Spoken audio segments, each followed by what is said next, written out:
Hello friends, welcome to my class. My class आता एक नवीन project घेऊन येत आहे, तो म्हणजे सारथी. मग हे सारथी काय आहे तर एक अशा प्रकारचं बुक आहे आणि कोर्स आहे की ज्यामध्ये आपण राज्यसेवा पूर्व परीक्षेचे जे काही प्रश्नपत्रिका झालेले आहेत त्यांचं ॲनालिसिस यामध्ये घेतलेलं आहे. Okay, sorry, I made mistake. It's not only analysis. हे केवळ ॲनालिसिस नाही आहे, तर या ठिकाणी त्या आत्तापर्यंत आलेल्या प्रश्नांच्या आधारित आपण सुरुवातीला शॉर्ट नोट्स काढलेले आहेत. टॉपिकच्या सुरुवातीला शॉर्ट नोट्स, त्या शॉर्ट नोट्स वाचल्यानंतर तुम्ही प्रश्नपत्रिका सोडवायला घेणार आहे किंवा प्रश्न त्या टॉपिकचे, आणि त्यानंतर त्या प्रश्नाचं ॲनालिसिस किंवा स्पष्टीकरण आपण त्या प्रश्नानंतर दिलेलं आहे. ही रचना किंवा ही वेगळ्या प्रकारची रचना म्हणजे सारथी या पुस्तकाचे वैशिष्ट्य आहे. कारण ॲनालिसिसचे अनेक बुक आहेत, तीही चांगली आहेत, पण या ठिकाणी आपण विद्यार्थ्याला जो परीक्षेच्या अँगलनं डाटा महत्त्वाचा आहे तो या पुस्तकामधून सुरुवातीला दिला आणि त्यानंतर प्रश्नांची सुरुवात केलेली आहे. त्याच पुस्तकावर आधारित आपण ही एक राज्यसेवा पूर्व परीक्षेची फास्ट ट्रॅक रिव्हिजन बॅच, जे PYQ क्वेश्चन्स आणि जो काय डाटा परीक्षेच्या दृष्टीने महत्त्वाचा आहे पूर्व परीक्षेच्या दृष्टीने, तर या दोन्ही गोष्टींचा वापर करून आपण ही बॅच डिझाईन केलेली आहे. ही बॅच आपल्याला पूर्व परीक्षेला नक्कीच चांगले मार्क देण्यासाठी उपयोगी ठरेल. आता आपण सारथी पुस्तक याच्या रचनेबद्दल थोडंसं बोलूया. या ठिकाणी सारथी पुस्तक बनवताना आपण सर्वप्रथम या ठिकाणी ज्या शॉर्ट नोट्स काढलेल्या आहेत त्याकरता ऑथेंटिक सोर्सेसचा वापर केलेला आहे. त्या सोर्सेसबद्दल मी शेवटी सांगेनच. शिवाय यामध्ये आपण 6 विषयांचं ॲनालिसिस दिलेलं आहे. ते 6 विषय म्हणजे भारतीय राज्यघटना, त्यानंतर भारतीय अर्थव्यवस्था, भूगोल, त्यानंतर इतिहास, विज्ञान, पर्यावरण, हे 6 विषयांचं आपण या ठिकाणी इन डिटेल ॲनालिसिस, प्रथम शॉर्ट नोट्स आणि देन आपण क्वेश्चन्स घेतलेले आहेत. जर सोर्सेसचा विचार केला तर आपण जर राज्यशास्त्र हा विषय घेतला तर त्या ठिकाणी आपण इंडियन पॉलिटी एम लक्ष्मीकांत याचा वापर केलेला आहे. जे नॉर्मली 90% मुलं हेच पुस्तक वापरतात आणि हेच पुस्तक परीक्षेला वापरावे तर सक्सेस किंवा रिझल्ट येण्याचे चान्सेस जास्त आहेत. त्यानंतर जे पंचायत राज किंवा स्थानिक स्वराज्य संस्था आहेत याकरता आपण माझं स्वतःचं जे बुक आहे फ्युचर पब्लिकेशनचं पंचायत राजचं, त्याचा डाटा वापरलेला आहे. त्यानंतर इकॉनॉमिक्स या विषयाचा विचार केला तर सर्वप्रथम आपण गव्हर्नमेंट रिसोर्सेस, कारण पूर्व परीक्षा ही मॅक्झिमम बेसिक बुकवर अवलंबून असते. पूर्व परीक्षा ही केवळ जुन्या कॅन्डिडेटसाठी नसते, मुख्यमध्ये गोष्ट वेगळी आहे. तर पूर्व परीक्षा बेसिक गोष्टींवर अवलंबून असते. याचा विचार करून या ठिकाणी आपण प्रथम प्राधान्य स्टेट बोर्ड आणि NCERTला दिलेलं आहे डाटा बनवताना.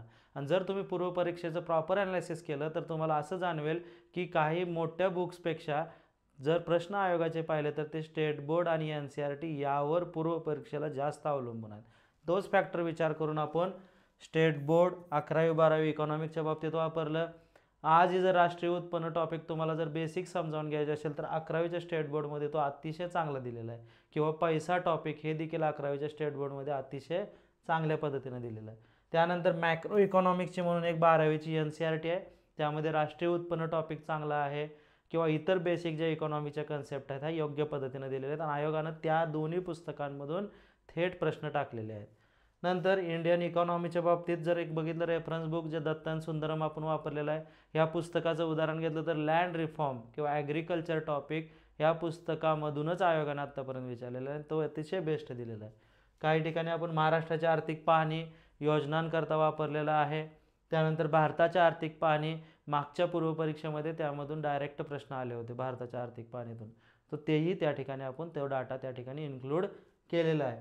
त्यानंतर PIBचे सोर्सेस कन्फर्मेशनसाठी एन्व्हायरमेंटला पण देखील नवीन आलेल्या 11वी-12वी स्टेट बोर्ड आपण या ठिकाणी त्याचा डाटा टाकलेला आहे.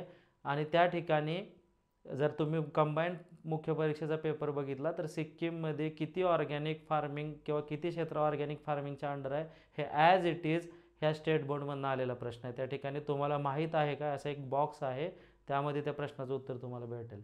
नंतर environment ecology by PD Sharma आपण वापरलेला आहे आणि त्यानंतर सेम खुल्लरचंच एक बुक वापरलेलं आहे. विज्ञानच्या बाबतीतचा जर प्रेझेंट सिनॅरिओ आपण बघितला तर 2020 पूर्वी किंवा 19 पूर्वी विज्ञान ह्या विषयाचे प्रश्न NCERT आणि स्टेट बोर्ड जे जुने होते समजा 10वीच्या आतले त्यातनं यायचे आणि काही प्रश्न अतिशय वेगळे यायचे. रिसेंट सिनॅरिओ जर आपण ऑब्झर्व केला राज्यसेवेचा तर त्या ठिकाणी आत्ता सध्या आयोग 11वी-12वीच्या स्टेट बोर्डवर जास्त भर देतं. आता मुख्य म्हणजे ही 11वी-12वी स्टेट बोर्ड इंग्लिशमध्ये आहेत, मराठीमध्ये नाहीत. तर त्या ठिकाणी, आणि ती सर्व वाचणं आपल्याला शक्य नाही, तर त्या ठिकाणी जो इम्पॉर्टंट डाटा आहे ज्यामधून क्वेश्चन्स क्रिएट होऊ शकतात असा डाटा आम्ही या ठिकाणी या पुस्तकामध्ये देण्याचा प्रयत्न केला आहे. सो 11वी-12वी स्टेट बोर्डचा सिनेरिओ 2021 नंतर आलेला आहे, तर तो देण्याचा प्रयत्न या पुस्तकातून आम्ही 100% दिलेला आहे. त्यानंतर NCERTचा आहे, जो जुन्या प्रश्नांसाठी NCERT वापरावंच लागलं.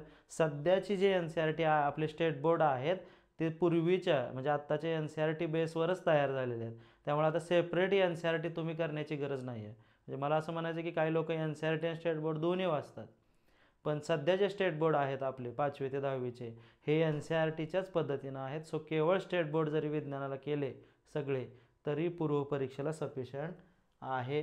आणि लुसंटमधून देखील प्रश्न येतात, त्या ठिकाणी समरी आहे NCERTची, त्यामुळे लुसंटचा वापर आपण या ठिकाणी केलेला आहे.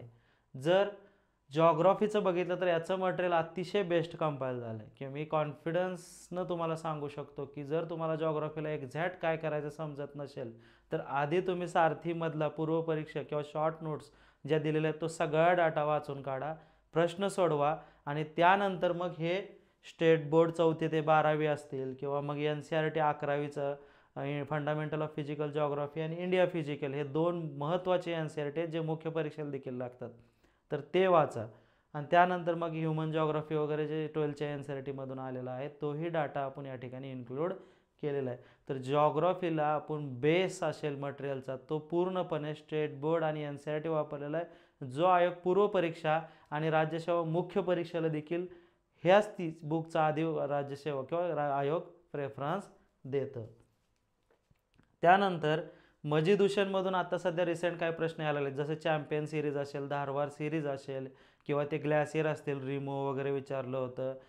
त्यानंतर अजून प्रश्न आले होते की ज्या ठिकाणी आपले पास असतील म्हणजे खिंडी असतील किंवा धबधबे असतील यांचे सोर्सेस मजीद हुसेनमध्ये ॲज इट इज तुम्हाला लाईन टू लाईन सापडतील. आणि भूगोल व कृषी सौदी हे सर्वजण वापरतात, त्यातनंही काय डाटा यामध्ये देण्याचा प्रयत्न केलेला आहे. त्यानंतर येतो इतिहास. इतिहास या विषयाला आपल्या ठिकाणी या ठिकाणी आपण स्टेट बोर्ड आणि NCERT ह्या दोन्हींना महत्त्व देऊन इतिहासाचा डाटा बनवलेला आहे. इतिहास या विषयाची राज्यसेवा पूर्वपरीक्षेची मुख्य अडचण म्हणजे प्राचीन आणि मध्ययुगीन इतिहास कुठून करावा. तर एक लक्षात ठेवा की या पुस्तकामध्ये आपण प्राचीन व मध्ययुगीन इतिहासाला प्रॉपर स्टेट बोर्ड आणि NCERTमध्ये जो डाटा अवेलेबल आहे तो या ठिकाणी देण्याचा प्रयत्न केला. त्यामुळे कदाचित जर तुम्ही स्टेट बोर्ड किंवा NCERTच प्राचीन मध्ययुगीनला वाचू नाही शकला तर यामधून जरी तुम्ही केवळ प्राचीन मध्ययुगीन वाचून परीक्षेला गेला तरी तुमचे प्रश्न त्या ठिकाणी सॉल्व्ह होऊ शकतात. या पद्धतीनं आपण या पुस्तकाची रचना केलेली आहे. पुस्तकाची रचना आणि सोर्सेस याचा जर विचार केला, जर तुम्ही सॅम्पल PDF वाचली तर नक्कीच राज्यसेवा पूर्वपरीक्षेला हे पुस्तक तुम्हाला एक प्रकारे मार्गदर्शक ठरेल. मार्गदर्शक म्हणजे त्याचं नावच म्हणून आम्ही सारथी दिलेलं आहे. शिवाय पुस्तकाबरोबरच आपण एक काम केलेलं आहे की सारथीची एक व्हिडिओ बॅच बनवलेली आहे, ज्या ठिकाणी आपण पूर्णपणे PYQ ॲनालिसिस प्लस त्या शॉर्ट नोट्स प्लस त्यामध्ये आमच्याकडं जो पूर्वपरीक्षेला जाताना आपण डाटा वाचतो त्या डाटा रिलेटेड व्हिडिओज आपण त्या ठिकाणी अपलोड करणार आहे. व्हिडिओज अपलोडिंगला स्टार्ट होतील आत्ता. बॅच आपण लवकरात लवकर कंप्लीट करणार आहे. बॅच अतिशय छोटी असणार आहे, ज्याच्यामध्ये एकदम जास्त व्हिडिओ नसणार आहेत. तर ही बॅच प्लस पुस्तक तुम्हाला प्रिलिमच्यामध्ये सक्सेस मिळवण्यासाठी नक्कीच फायदेशीर ठरेल. Okay, thank you.